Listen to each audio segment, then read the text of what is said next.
अस्सलामुअलैकुम मेरे दोस्तों। इससे पिछली किस्त में मैंने आपको बताया था कि नेक्स्ट मैंने इंटरव्यू दिया तो उन्होंने सब कुछ मुझसे लिखवाया। मेजर साहब ने तो मुझे कहा कि आपका कुछ दिन तक आपको इंटरव्यू के लिए बुलाएंगे। तो मेरे जहन में थोड़ा सा खौफ भी था, डर भी था कि पता नहीं बुलाते हैं नहीं बुलाते। बहरहाल उन्होंने मुझे इंटरव्यू के लिए बुला लिया और वो थी बुगतियां चौक। वहाँ पर एक फैक्ट्री है जो अब भी है, कोको कोला। कोको कोला तो कोको कोला फैक्ट्री में मैं पहुंच गया, गेट पे बैठ गया। मेजर साहब से मुलाकात हुई, उन्होंने मुझे अपने ऑफिस में बिठाया। तो सेठ साहब नहीं आए थे तो मैं इंतजार करता रहा, बैठा रहा। मेजर साहब अपने लेवल पे बातें करते रहे मुख्तलिफ कि ये होता है ये होता है। बहरहाल सेठ साहब आए कुछ 10 बजे के 11 बजे के करीब। तो वो अपनी मसरूफियात में लग गए। तो गर्ज ये कि उस पूरे दिन सेठ साहब को मेरे इंटरव्यू के लिए टाइम नहीं मिला, या उन्होंने कहा कि नहीं ज़रूरतमंद है तो बैठा रहेगा और बारगेनिक बेहतर पोजीशन में कर लेंगे।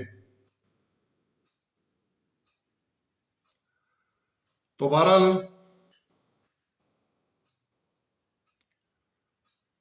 मैंने वो पूरा दिन वहां बैठ के गुजारा और उस दिन मेरा इंटरव्यू नहीं हुआ। और आखिर में मुझे मेजर साहब ने कहा कि सेठ साहब आज फारग नहीं है, आप आज चले जाएं और कल दोबारा आ जाएं। मैं घर आ गया, कभी सोचूं जाऊं कभी सोचूं ना जाऊं। बहरहाल हिम्मत की, फिर चल पड़े। प्राइवेट गाड़ियों पे वैगन एक ली, दूसरी पे बैठे, वो बदली, कुछ पैदल सफर किया तो पहुंच गए। तो सेठ साहब ने खैर बुला लिया कोई 11 बजे के करीब। उन्होंने मुख्तलिफ क्वेश्चन किए, कुछ ट्रेड से रिलेटेड थे, कुछ बेसिकली एडमिनिस्ट्रेटर टाइप थे कि किस तरह मैनेज करना है।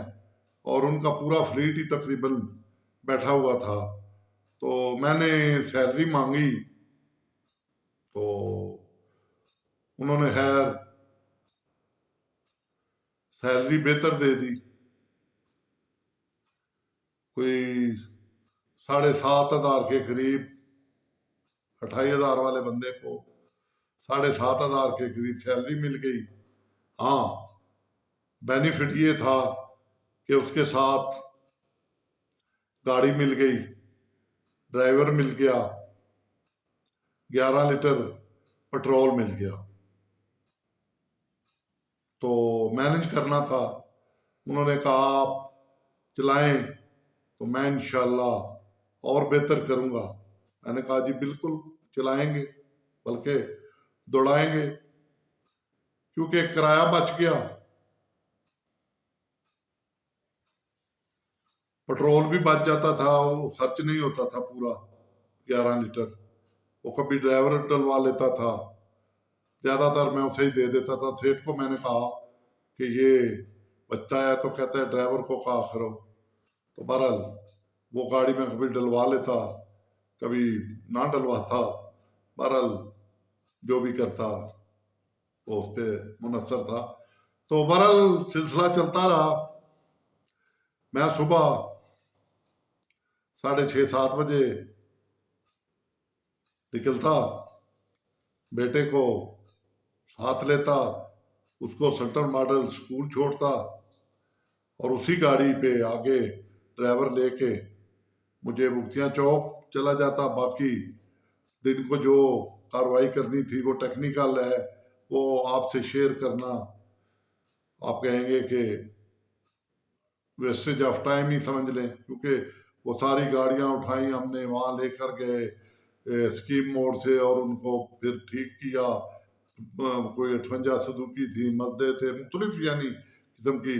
तो अल्लाह के फजलो करम से सेठ ने कहा कि इसमें से कुछ ना कुछ बचत होनी चाहिए एक्सपेंसेस में। तो बहरहाल मैंने अपने तरीके से काम किया, तो 1.5 माह में तमाम गाड़ियां रोड पे थी और चल रही थी अल्लाह के फजलो करम से, और लाहौर को बोतलें सप्लाई हो रही थी। तो अपना गुडविल बनी, खाने के पैसे मिलने शुरू हो गए, कोई टीए दिए, तो 10-12 से ऊपर काम चला गया। तो मैंने कहा चले अब बेहतर होता जा रहा है। फिर उससे और ऊपर चला गया, मगर 28 पे नहीं पहुंचा, ये मैं आपको बता दूं। तो बहरहाल बोतलें फ्री में मिलती थी, पैट के पैट्स मिल जाते थे, वो हर महीने 4, 6, 8, 10 जितनी भी पीनी होती थी या जरूरत होती थी वो ले जाता था घर। तो घर का फ्रीजर भरा रहता था। तो ये बेनिफिट था ये भी। तो बच्चे भी पीते थे, मैं भी पीता था। तो बहरहाल फैमिली सारी को देते भी थे आगे पीछे, जो मेरी सिस्टर होती थी उनको। तो बहरहाल ये सिलसिला चलता रहा। तो अल्लाह के फजलो करम से फिर ये फैक्ट्री भी आखिर में, क्योंकि सेठ की अपनी मर्जी थी, कोको कोला वालों की अपनी मर्जी थी, तो कोको कोला इंटरनेशनल ने अपने हैंड ओवर कर ली, यानी ये प्लांट, और वो सिंगापुर से आए। तो उन्होंने ये प्लांट ले लिया। लेके कुछ 3 साल मैंने यहाँ जॉब की, मगर अल्लाह का करम है, मैं फाइनेंशियली बेहतर हो गया, घर भी अपना था, बच्चे भी पढ़ रहे थे, कोई प्रॉब्लम नहीं थी, कुछ पैसे बचत भी हुई।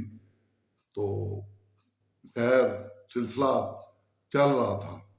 तो मगर 3 साल बाद जब वो आए, हैंड ओवर उन्होंने किया, तो उन्होंने कहा कि आपको तो हमने रखना ही रखना है मुझे। मैंने कहा जी ठीक है, सारे फ्लीट को फिट रखने। मैंने कहा जी ठीक है। उन्होंने तनख्वाह भी बढ़ा दी। तो मैंने कहा ये तो अच्छी बात है, मल्टीनेशनल कंपनी है, पहले प्राइवेट सेट के अंडर थी, अब मल्टीनेशनल आ गए हैं, तो ये और बढ़ा देंगे, और चीजें बढ़ेगी। मगर वो हम सेठ की तरह चलते थे, उन्होंने कुछ अपने असूल, यानी आप समझ गए होंगे कि जिस तरह वो करप्शन होती है मल्टीनेशनल कंपनियों में भी, जो करते हैं, अगर वो मेरी वीडियो देखें तो हंसेंगे। उन्हें पता है कि कौन से बिल, कौन से टीए डीए किस तरह लेते हैं मैनेजर, जनरल मैनेजर आपस में मिल मिला के। तो और छोटे लेवल पे भी उनको भी अड्डी डालते हैं, जिस तरह। बहरहाल ये एक हमारे सिस्टम का हिस्सा है, हमारे तो छोटे से लेकर बड़ा तक सारा करता है। अगर आप इख्तलाफ करें तो आपको तीसरे दिन निकाल देते हैं, ये तो उनके साथ चलना पड़ता है आपको। तो बहरहाल वो ये हुआ कि उन्होंने, मैं उनके साथ फिट ना बैठा, तो उन्होंने मुझे 3 माह बाद कहा कि जी हम आपको निकालते नहीं है, आप रिजाइन कर दें। मैंने कहा जी वेल एंड गुड, मेरा रिजक इतना ही था, मैंने रिजाइन कर दिया, हम आपको नौकरी दिलवाएंगे, ये करेंगे वो करेंगे, जो तसल्लियां होती हैं। बहरहाल मैंने, गाड़ी मुझे लेके आई घर के लिए, घर उतार के गाड़ी, तो अल्लाह के हवाले हम फिर बेरोजगार। तो घर आ गए, हमने 2-3 दिन खूब नींद की, और फिर हमने सोचा कि अल्लाह ताला ऊपर बैठा हुआ है, चलें रोजगार के लिए तला। तो उस दौर में अखबारों में इश्तिहार आते थे, तो अखबार पर पढ़ा तो एक पोस्ट सामने नजर आई, तो वो कहाँ की थी ये मैं आखिरी किस्त, यही आखिरी कह रहा हूँ, इसके बाद की किस्त में आपको बताऊंगा। बहुत दिलचस्प है, आप एंजॉय करेंगे। तो आप मुझे इजाजत दें। रिक्वेस्ट है एक आपसे, वो ये कि मेरे चैनल को लाइक और सब्सक्राइब कर लें। अब मैं आपसे इजाजत चाहूंगा। अल्लाह आपको खुश खुर्रम रखे, आबाद रखे। अल्लाह हाफिज।